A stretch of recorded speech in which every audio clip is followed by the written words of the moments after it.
नमस्कार दोस्तों, सावधान इंडिया के मेरा मतलब मैथ्स डैडी के इस एपिसोड में आपका स्वागत है।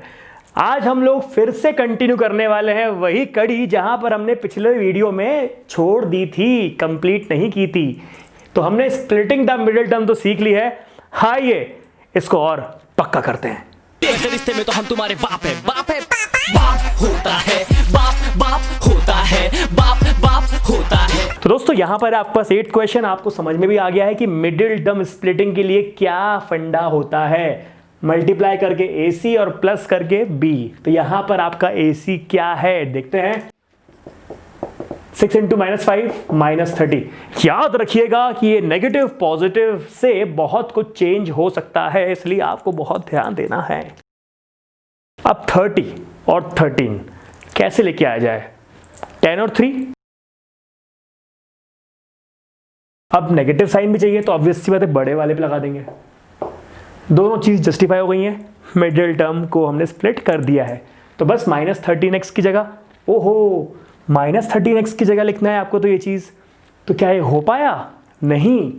आप लिखिए ध्यान से कि -10 और 3 ये तो -30 आ गया, लेकिन -10 + 3 ये तो -30 नहीं आया ना दोस्तों। मतलब यस, कुछ और ही इसका कॉम्बिनेशन होगा। वो सोचिए कॉम्बिनेशन क्या होगा। ये कॉम्बिनेशन गलत है। वीडियो पॉज करिए, फैक्टर्स निकालिए और आंसर भी निकालिए। तो मुझे लगता है कि आपने भी सही फैक्टर निकाल लिया होगा और आपका आंसर रहेगा ये। तो दोस्तों आपको समझ में आया कि कितना क्लोजली हम निकलते हैं गलत आंसर से भी। लगता है ऊपर से देखने पर कि बिल्कुल सही कर रहे हैं, लेकिन जब बिल्कुल आंखें फाड़ के ध्यान से देखते हैं समझ में आता है कि गलती है, कहीं ना कहीं कुछ गलती है। तो this is your correct combination. डाल देते हैं इसकी वैल्यू।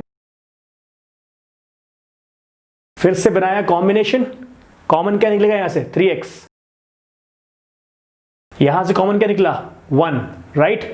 अब 2x - 5 2x - 5 कॉमन निकाल लेते हैं। तो क्या बचा हमारे पास? इसको भी इक्वल टू 0, इसको भी equal to 0। So this is your correct answer, right? I hope you got it. अब आते हैं रूट्स वाले पे। पहले इसको अच्छे से नोट कर लीजिए। तो आपको स्प्लिटिंग का रूल याद है अच्छे से। मेरा A क्या है? मेरा A है, B है, C है, 3, राइट। ABC आपको अच्छी तरह याद है। तो बस यहां पे प्लेस कर देते हैं पहले अच्छे से। 6 × 3 18 एंड दिस इज -5√3। तो गाइज ये बात अच्छे से समझ लीजिएगा आप लोग कि भाई यहां पर √3 है। √3 है, इसका मतलब दोनों जगह पर √3 आना चाहिए। अब आपके दिमाग में ये सवाल आएगा कि √3 क्यों आना चाहिए? अरे सीधी बात है, अगर मैं बोलूं 5 + √3 तो क्या इसका कभी आंसर आएगा? नहीं आएगा, क्योंकि इसके पास √3 नहीं है। लाइक टर्म्स चाहिए ना आपको एडिशन सब्ट्रैक्शन के लिए, तो नहीं है लाइक टर्म्स यहाँ पे, नहीं है। तो यहाँ पर आंसर इस तरह नहीं आ पाएगा। तो क्या करें? बिल्कुल सही बात है। अगर यहाँ पर भी कुछ ऐसा कुछ है -4√3 और यहाँ पर भी आपका -√3 है, तो आपका दोनों मिला के क्या आएगा? -5√3। मतलब दोनों में मेन बात ये थी कि दोनों में √3 होना कंपलसरी था। इसीलिए मैंने √3 पहले ही लिख दिया। आपको भी कुछ सोचना ही नहीं है।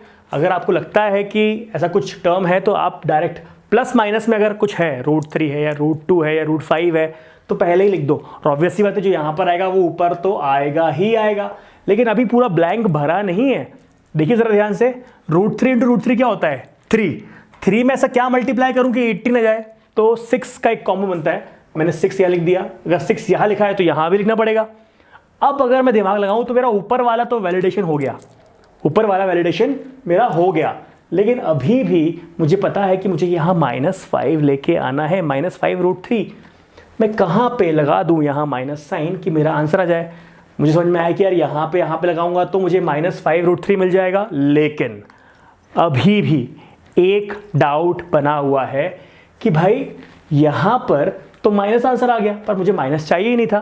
तो क्या करें? मुझे उम्मीद है कि आपको एक आंसर मिल गया होगा जो कि यहाँ पर सही है। वो ये है दोस्तों, आपको यहाँ पर 6 नहीं लगाना है, आपको यहाँ पर लगाना है 3 और यहाँ लगाना है 2। अब एक बार सॉल्व करिए। देखिए 3√3 2√3, 3 to the 6, √3 3, तो ये 18 आ गया। और यहाँ पर क्या है 3√3 प्लस 2√3। अब यहाँ पे आपको नेगेटिव साइन चाहिए, राइट? तो नेगेटिव पॉसिबल तब है जब आप पूरे में नेगेटिव लगा देंगे। अब ये मिला आपको कॉम्बो, पिछला वाला कॉम्बो गलत था। मैं आपको दोनों ऑप्शन इसलिए दिखा रहा हूँ कि आपके दिमाग में शायद उस डायरेक्शन में आ सकता है जो गलत है, लेकिन आपको एक ही आंसर मिल सकता है। Only one possible answer can be there, right? आपको दो अलग अलग कॉम्बिनेशन नहीं मिल सकते, बस ये एक कॉम्बिनेशन है जो पॉसिबल है इस क्वेश्चन के लिए। इसके अलावा दुनिया में कोई और कॉम्बिनेशन पॉसिबल नहीं है। देखिए जस्टिफाई भी हो रहा है, इसके अलावा कोई और जस्टिफाई होगा भी नहीं। अब यहाँ देखिए स्प्लिटिंग कर देते हैं इसको।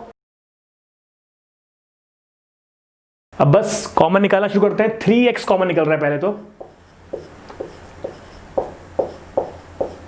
अब यहां पर कई बार हम कंफ्यूज हो जाते हैं कि कॉमन क्या निकालें। ये बात तो आपको अभी तक समझ में आई गई है कि यहाँ पे जो ब्रैकेट है वो वही ब्रैकेट सेम मिलने वाला है यहाँ पे। तो मुझे एक हिंट मिल जाती है इससे। हिंट क्या मिल जाती है कि भाई यहाँ पर अगर 2x है, यहाँ पर अगर 2√3x है, तो मैं ऐसा क्या कॉमन निकाल लूँ कि यहाँ पर भी 2x बचे इसमें से। तो आप बोलेंगे -√3। -√3 कॉमन निकालते ही मुझे समझ में आ गया कि यहाँ पर भी -√3 बचेगा। इससे क्या हुआ 2x -√3, 2x -√3, ये मैच भी कर रहा है। अब कॉमन निकाल लिया है आपने तो 2x -√3 भी कॉमन निकाल लीजिए। तो आपके पास क्या बचा 3x -√3। I hope this thing is clear, right? So this is your final answer and I hope you got it, right?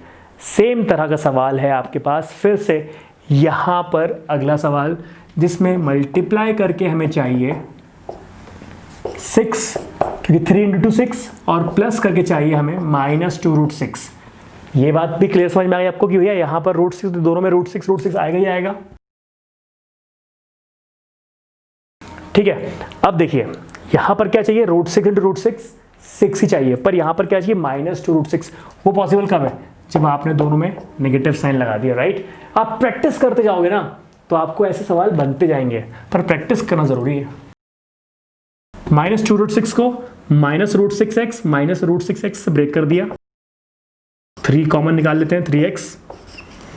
तो जैसे ही आप 3x कॉमन निकालते हैं यहां पर, तो आपको समझ में आता है कि यहां पर x बचा, और आपको दिख भी रहा होगा यहां पर कि भाई कुछ ऐसा रखना पड़ेगा कि √6 बच जाए हमारा। तो क्यों, अगर आपको 3 में दिक्कत आ रही है तो 3 को भी आप अंदर ही रहने दीजिए, तो क्या मिलेगा आपको। अब यहां पर ऐसा क्या कॉमन निकालूं कि अंदर मेरा बचे सिर्फ 3x। सोचिए अब आप यहां पर क्या कॉमन निकालना चाहिए।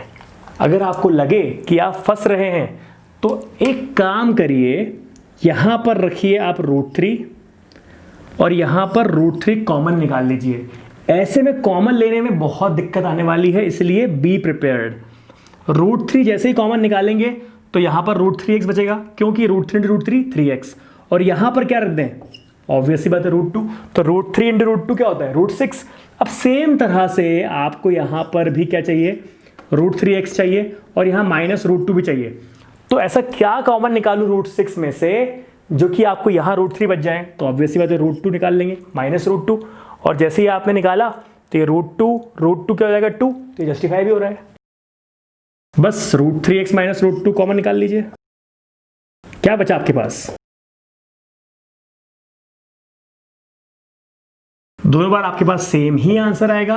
आई hope this thing is clear. और इस पार्ट को आप अच्छी तरह जानते हैं कि डिनोमिनेटर में कभी भी रूट नहीं आना चाहिए, तो you have to rationalise this, right?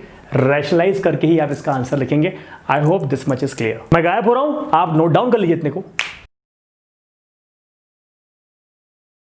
तो ये दोस्तों मेरे सामने एक बहुत ही धमाकेदार सवाल जो कि आपको बहुत कॉन्सेप्चुअली स्ट्रॉन्ग कर देगा। इस सवाल को अच्छे से देखिएगा। यहां पर पहले हम मेंशन करते हैं कि आपका ax² + bx + c में a क्या है, b क्या है, c क्या है। Once you are done with this, आपको पता है कि स्प्लिटिंग मिडिल टर्म का रूल क्या है। मल्टीप्लाई करके चाहिए रहता है AC और प्लस करके चाहिए रहता है B। AC का मतलब क्या है यहाँ पर, AC का मतलब इन दोनों का प्रोडक्ट, राइट? मैंने इस वाले नेगेटिव साइन को यहाँ लिख दिया, और B क्या है आपका -4AB। आपको आंसर यही मिल गया, क्वेश्चन में ही आंसर छुपा हुआ था। क्या है आंसर? आंसर देखिए, दोनों चीज़ का कॉम्बो मल्टीप्लाई करेंगे तो ऑब्वियसली मतलब यही आएगा। लिख के देखते हैं फिर समझेंगे। अब आप बोलेंगे कि ये नेगेटिव साइन कहाँ से लाऊं? नेगेटिव साइन के लिए तो मेहनत करनी पड़ेगी। पहले इसको ओपन करके देखते हैं, ये आ रहा है कि नहीं आ रहा, ये ध्यान समझते हैं। पहले इसको ओपन करके क्या आएगा?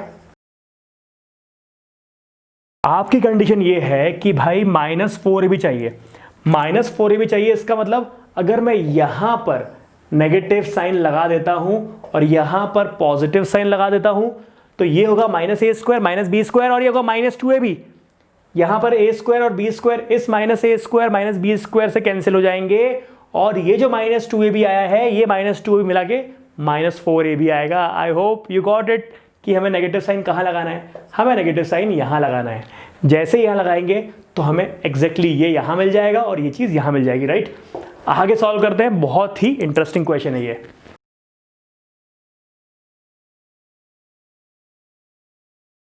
अब आपको समझ में आ चुका है भाई कि आपके पास ये चीज़ें सेट हो चुकी हैं। तो यहाँ पर आपको कॉमन निकालना है इन दोनों कॉम्बिनेशन में से। क्या कॉमन आएगा? a + b और x। तो यहाँ पर क्या बचा? सिर्फ x -1 और यहाँ बचा a - b x -1। x -1 common निकल जाए तो क्या बचेगा ब्रैकेट के अंदर?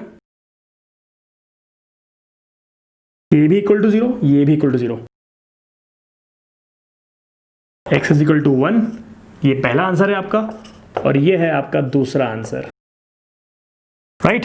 सो this is what we have to do. आप वीडियो को खत्म करने से पहले एक बार इसको फिर सॉल्व करिए और चेक करिए क्या क्या आपको बना है कि नहीं बना है।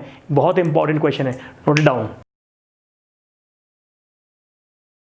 तो दोस्तों इस वीडियो के लिए इतना ही। मिलते हैं अगले वीडियो में जहां पर हम लोग सॉल्व करने वाले हैं कुछ और फॉर्म्स क्वाड्रेटिक इक्वेशन के, राइट। तो स्टे कनेक्टेड और अपना ख्याल रखिए, अपने घर वालों का ख्याल रखिए। मिलते हैं अगले वीडियो में, बाय बाय।